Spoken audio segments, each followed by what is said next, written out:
स्वर्गीय मंत्री पतंगराव कदम व माजी मंत्री विश्वजित कदम यांचे विश्वासू मुकेश धिवार यांनी पुणे लोकसभेसाठी इच्छुक असल्याचा पक्षाकडे अर्ज भरला।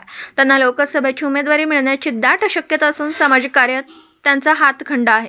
यावेळी बोलताना ते म्हणाले, कैलासवासी डॉक्टर पतंगराव कदम साहेब यांच्या 8 जानेवारीला 80वी जयंती झाली। स्वर्गीय साहेबांनी मला पहिल्यापासूनच मानसपुत्र मानलं होतं आणि नुकतीच डॉक्टर विश्वजित कदम यांची पुणे लोकसभेच्या समन्वयपदी निवड झाली। म्हणूनच स्वर्गीय साहेबांच्या जयंती दिवशी पुणे लोकसभेच्या जागेसाठी फॉर्म भरून उमेदवारीची मागणी केली आहे। लेखनी सम्राट न्यूजच्या YouTube चॅनलला लाईक करा, शेअर करा, सबस्क्राइब करा, बेल ऑन करा आणि पहा बातम्यांचे अपडेट्स।